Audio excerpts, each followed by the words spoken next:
오늘날 세계의 일부 교회에서 진행되고 있는 동향이 있습니다. 사람들이 듣고 싶은 말만 하는 교회들이 있습니다. 이런 교회들은 항상 사람들이 채워집니다.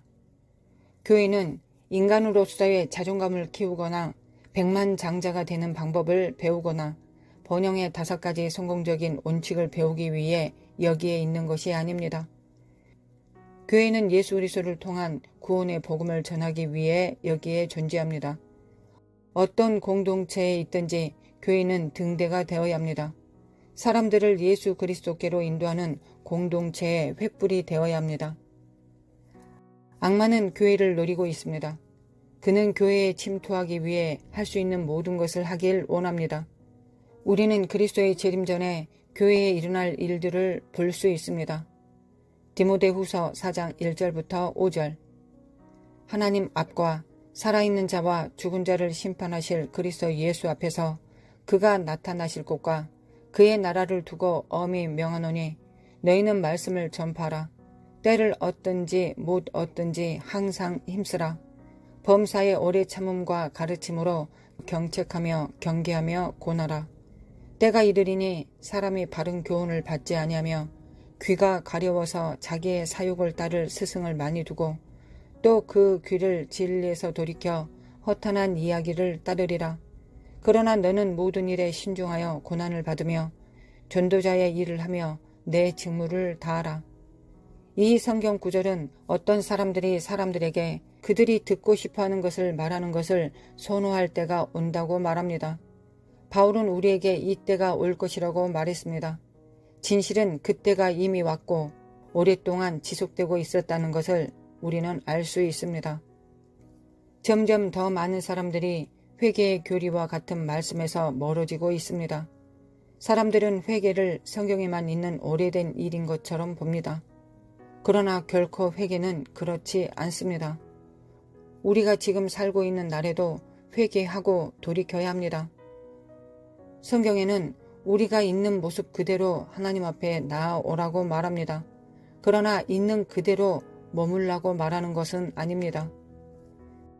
계시록 22장 17절. 성령과 신부가 말씀하기를 오라 하는도다. 듣는 자도 오라 할 것이요 목마른 자도 올 것이요 또 원하는 자는 값없이 생명수를 받으라 하시더라.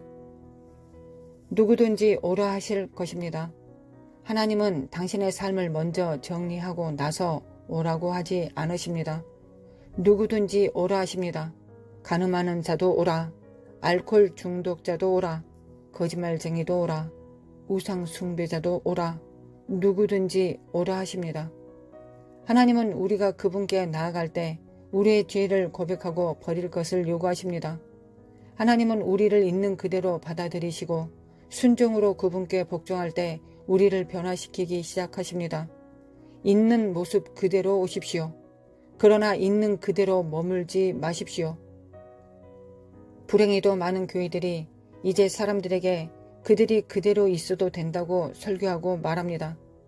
제 말은 당신이 1년 내내 이 교회들 중 하나에 다니며 죄나 회개에 대한 설교를 한 번도 듣지 못할 것이라는 것을 의미합니다. 점점 더 많은 사람들이 육신의 욕망에 뿌리를 둔 인간들이 만든 교리로 방향을 바꾸고 있습니다. 복음 메시지는 듣고 받아들이기 쉬운 메시지가 아닙니다. 복음 메시지는 당신이 진정 누구인지를 알려주기 때문입니다. 초기 예수님을 따르는 자들 중 일부는 주님의 말씀에 대해 불평했고 그들은 주 예수 그리스도로부터 멀어졌습니다. 요한복음 6장 60절부터 66절. 제자 중 여럿이 듣고 말하되 이 말씀은 어렵도다. 누가 들을 수 있느냐 한데 예수께서 스스로 제자들이 이 말씀에 대하여 수군거리는 줄 아시고 이르시되 이 말이 너희에게 걸림이 되느냐? 그러면 너희는 인자가 이전에 있던 곳으로 올라가는 것을 본다면 어떻게 하겠느냐? 살리는 것은 영이니 육은 무익하니라. 내가 너희에게 이른 말은 영이요 생명이라. 그러나 너희 중에 믿지 아니하는 자들이 있느니라 하시니 이는 예수께서 믿지 아니하는 자들이 누구며 자기를 팔 자가 누구인지 처음부터 아심이러라. 또 이르시되 그러므로 전에 너희에게 말하기를 내 아버지께서 오게 하여 주지 아니하시면 누구든지 내게 올 수 없다 하였노라 하시니라. 그때부터 그의 제자 중에서 많은 사람이 떠나가고 다시 그와 함께 다니지 아니하더라. 많은 사람들이 순종하는 진리에서 멀어지고 있는 것을 봅니다. 한때 건전한 교리를 전했던 일부 교회는 이제 성경이 정죄하는 바로 그 악을 받아들일 수 있다고 가르치고 있습니다. 각 사람의 중심에는 하나님에 대한 갈망과 열망이 있습니다. 그분을 부정하고 하나님에 대한 갈망을 억누르고 하나님의 말씀을 성취하지 않는 삶을 살 수도 있습니다. 그러나 하나님은 우리에게 양심을 갖게 하셨습니다. 복음 메시지를 들으면 양심이 움직이고 찔리고 혼란스러워집니다. 왜냐하면 복음 메시지가 진실이라는 것을 알기 때문입니다. 사람들이 천지를 창조하신 하나님이 계시다는 말을 들을 때 그들의 양심은 모든 것이 우연히 여기에 있을 수 없다는 것이 사실이라고 말합니다. 세상과 그 모든 복잡성이 우연에 의해 형성될 수 없었습니다. 사람들이 하나님께서 그들을 창조하셨고 지으셨고 자기의 형상대로 설계하셨으며 인간은 동물이 아니고 진화의 과정을 겪은 것이 아니라는 것을 들었을 때 그들의 양심은 이것이 진실이라고 말했을 것입니다. 이 우주를 창조하신 하나님과 인류를 창조하신 하나님이 우주의 정하신 법에 순종하기를 기대하는 것을 사람들이 들었을 때 그들의 양심은 이것 또한 사실이라고 그들 스스로에게 말했을 것입니다. 그러나 사람들은 이것이 사실임을 안다면 왜 그들의 양심이 말하는 것과 계속적으로 싸우고 있는 것일까요? 대답은 간단합니다. 복음 메시지는 우리 모두가 죄인이라는 사실을 보여줍니다. 누가 자신이 죄인이라는 말을 듣고 싶어 하겠습니까? 이것이 사람들이 진정한 복음을 듣기 싫어하는 이유입니다. 복음 메시지는 당신 자신을 파헤치기 때문입니다. 당신과 나, 우리 모두가 죄인이고 무한한 하나님의 법에 미치지 못한다는 것을 알려주기 때문입니다. 이것이 바로 디모데후서 4장 3절이 말하는 것입니다.